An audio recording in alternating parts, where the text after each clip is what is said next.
স্বামী স্ত্রীর মধ্যে ভালোবাসা বৃদ্ধির কোনো আমল আছে কিনা?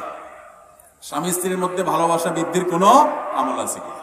আমল হলো ভাই, বেশি বেশি করে স্ত্রীরা স্বামীর মহব্বত পাওয়ার জন্য আমল হলো বেশি বেশি সেজে গুজে থাকবেন, ভালো ভালো নাস্তা পানি বানাবেন, ভালো ভালো তরকারি রান্না করে খাওয়াবেন, মহব্বত করবেন, কথা শুনবেন।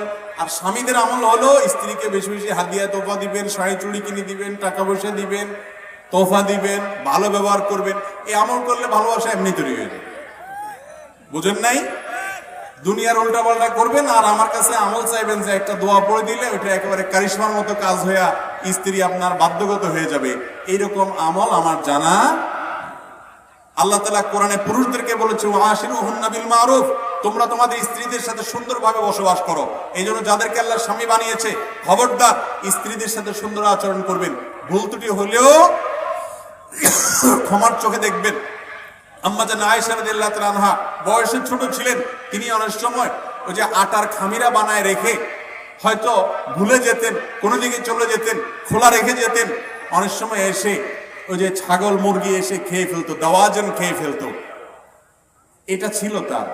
কিন্তু নবী করিম সাল্লাল্লাহু আলাইহি ওয়াসাল্লাম কখনো তার সাথে ব্যবহার খারাপ করেছেন, শক্ত কথা বলেছেন এমন কোন হাদিস পাওয়া যায় না। আপনার স্ত্রী ফেরেশতা না, মানুষ, তার ভুল ত্রুটি হবে। অতএব তার সেগুলোকে সুন্দর মার্জনার চোখে দেখতে হবে। অনেক পুরুষরা আছেন এই ছেঁচড়ার মতো আচরণ করেন, বেয়াদবের মতো আচরণ করেন, অসভ্যের মতো আচরণ করেন। বাইরের লোকদের সাথে কি মিষ্টি মিষ্টি কথা, আর বউয়ের সাথে চাড়ালের মতো ব্যবহার করে। আছে না নাই? মহিলা কাস্টমার আসছে দোকানে, হ্যাঁ আপা আপা বলেন কি লাগবে কি না লাগবে, আপা বসে নেই, আপারে চেয়ার দাও, অস্থির আপার সাথে। আর বউয়ে ফোন দিছে, একটা বেশি দুইটা কথা বলছে, তোমার না বলছি এত বক বক করবো না, আমার কাস্টমার আছে সামনে, কি বলবো জলদি বলো। ঠিক না ভাই? ঠিক। অথচ সবচেয়ে সুন্দর ব্যবহার উপযুক্ত আপনার স্ত্রী, সবচেয়ে সুন্দর ব্যবহার পাওয়ার উপযুক্ত আপনার স্বামী। এই জন্য স্বামী স্ত্রী একে অন্যের হক যদি আদায় করেন, যে আমার হক সে আদায় না করলে সে আল্লাহর কাছে ধরা খাবে, আমার কোনো সে নাই, বাট আমি যেন আমার দিক থেকে সব ঠিকঠাক মতো করি, ইনশাআল্লাহ এটা করলে পারস্পরিক মহব্বত তৈরি হবে। আজকের দুনিয়া আপনাকে অধিকার সচেতন করবে, কর্তব্য সচেতন করবে না। ইসলাম আপনাকে অধিকার সচেতন হতে বলে, কর্তব্য সচেতন হতে বলে।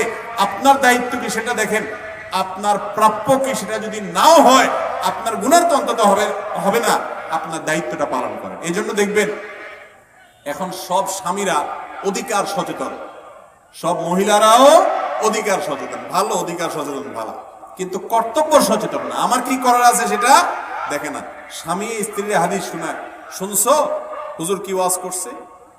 হুজুর ওয়াজ করছে যে নবীজির হাদিসে বলছে আল্লাহর পরে কাউকে সেজদা দিলে আমাকে দেয়া লাগতো। চিন্তা করছো আমার ঠেলা কি? তুমি আমার সাথে যা তা ব্যবহার করো মিয়া। আবার বয়ে যায় স্বামীর হাদিস শোনায়, তুমি হাদিস এটা শুনছো ওইটা শুনো নাই? আম্মা জান আয়েশা খেলা দেখতে চাইছেন, নবীজি নিয়ে গেছেন, যতক্ষণ মনে চাইছে ততক্ষণ দেখাইছেন।